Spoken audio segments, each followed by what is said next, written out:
Olá, estou de volta com mais um Momento Fisioterapia Prática na UTI. Desde já eu agradeço a sua companhia, é muito bom poder estar aqui com você compartilhando conhecimento.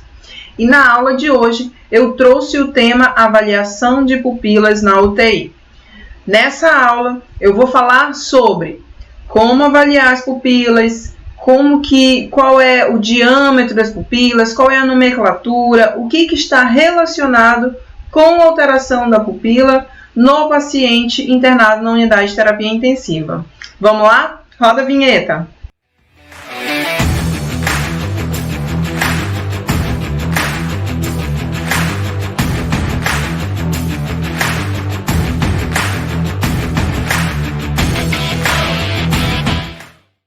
Então, avaliação das pupilas na UTI, qual é o objetivo?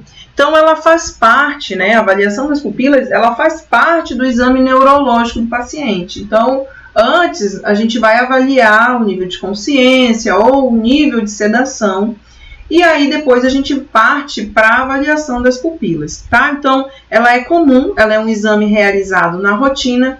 Essa avaliação é feita todos os dias antes do nosso atendimento. A gente vai realizar a avaliação das pupilas. Normalmente, as doenças neurológicas, elas são expressadas por meio de alteração nas pupilas, no diâmetro das pupilas.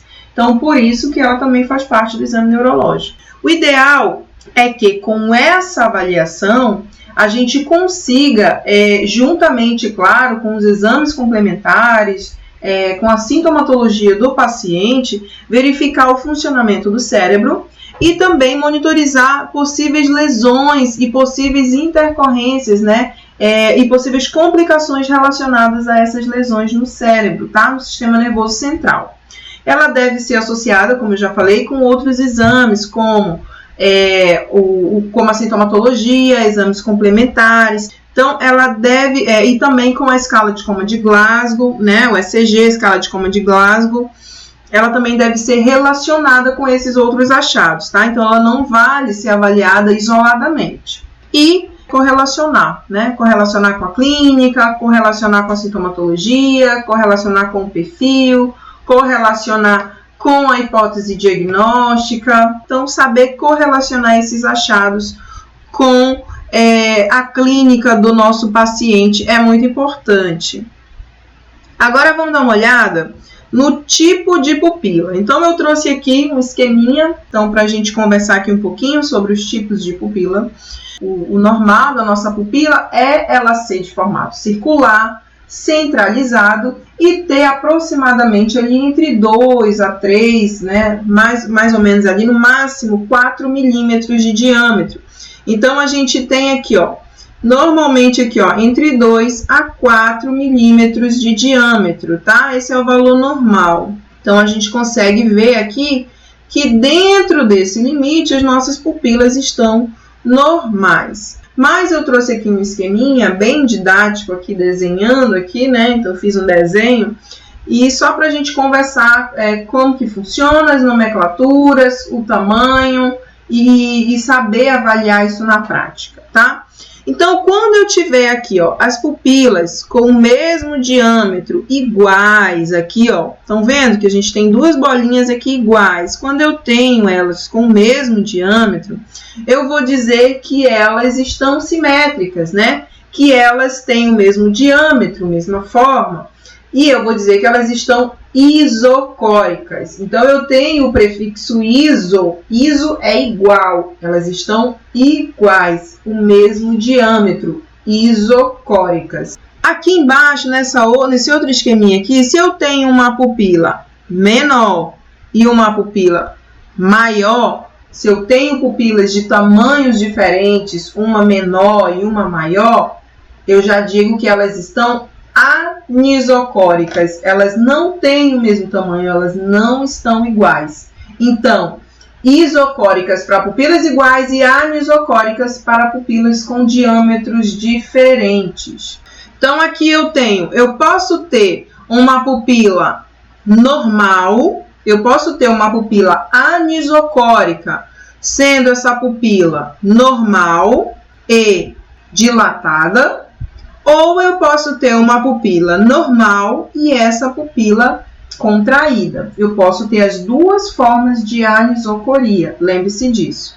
Então, aqui eu consigo ver se as minhas pupilas têm diâmetros iguais ou se elas têm diâmetros diferentes. Isso eu vou falar de isocoria e anisocoria.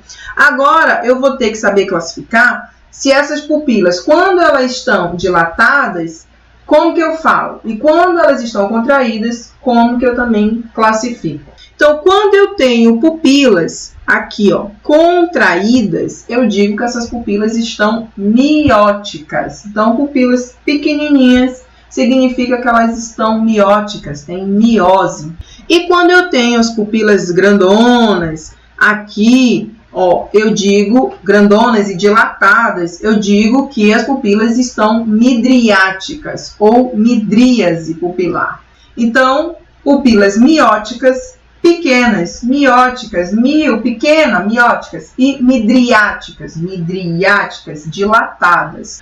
Outra coisa que eu tenho que avaliar aqui é em relação à reatividade, à fotorreatividade. Então, acho que você já deve ter visto que a gente vem com a lanterna para avaliar as pupilas do nosso paciente. Então, quando a gente joga a luz, o correto é que essas pupilas tenham uma reação de contração. Então, elas vão contrair e voltar ali ao seu tamanho normal. Significa que elas são fotorreativas. E se elas não tiverem nenhuma contração, nenhuma resposta, a gente diz que são pupilas sem fotorreação. Então, vamos relembrar aqui a classificação das pupilas, que a gente vai falar três coisas. Primeiro, essas pupilas estão iguais ou diferentes? Ah, elas estão iguais, isocóricas. Essas pupilas estão normais, mióticas ou midriáticas? Ah, estão mióticas. Essas pupilas estão com fotorreação ou sem fotorreação? Ah, estão com fotorreação. Então, eu tenho pupilas isocóricas, mióticas com fotorreação. Essa é a classificação, esse é o resultado da avaliação que você vai fazer das pupilas do seu paciente. Ah, Cíntia, mas aí eu vi que elas estão anisocóricas. Então, vamos lá. As pupilas estão iguais ou diferentes? Diferentes. Então, eu tenho anisocoria, pupilas anisocóricas. E aí, eu vou verificar qual é o lado que está alterado. Eu tenho uma pupila normal e uma dilatada, ou eu tenho uma pupila dilatada, uma pupila normal e uma pupila miótica? Eu vou avaliar, ó, com base nesse diagrama aqui, nessa figura que eu mostrei para vocês. Ó. Aqui, de 2 a 4, a gente tem pupilas normais. Mas se eu vejo a pupila aqui, ó, mióticas, aqui no 1, que a gente costuma dizer pontiformes, tá? Mióticas, a gente consegue ver que eu tenho uma pupila normal e uma miótica, né? Ou aqui 3, uma pupila normal e uma miótica. Ou eu consigo observar que eu tenho uma pupila normal aqui no 3 e uma pupila midriática aqui no 6 ou no 7, normal ou midriática, tá? Ou com midríase. Então, vamos lá. Digamos que eu tenho uma pupila anisocórica e que do lado direito a minha pupila está dilatada. Então, eu tenho midríase, tá? O olho direito maior que o olho esquerdo. Sempre eu vou ter que relacionar, vou ter que relatar isso. Então, se eu observo que eu tenho uma anisocoria, eu vou ter que dizer olho direito maior que olho esquerdo, o olho esquerdo maior ou menor que olho direito. Eu vou ter que relatar o que eu observei. É um menor? É a miose ou é a midriática com a pupila normal, sendo que as duas formas podem acontecer. Sempre a análise, a avaliação das pupilas, ela vai ser bilateral e comparativa, você vai comparar uma com a outra, tá bom? Então eu vi aqui que eu tenho pupilas, eu vou classificar as minhas pupilas quanto à simetria, quanto ao diâmetro, quanto à reatividade, e eu também posso apresentar uma pupila que não tenha forma circular. Ela pode ter uma discoria, tá? Quando ela tem um formato irregular e não aquele circular, como esse aqui da figura que eu trouxe para a gente avaliar. Tudo bem? E aí, ó, aqui a minha lanterninha, né? E com a lanterninha a gente avalia, né, a fotorreatividade também dessas pupilas.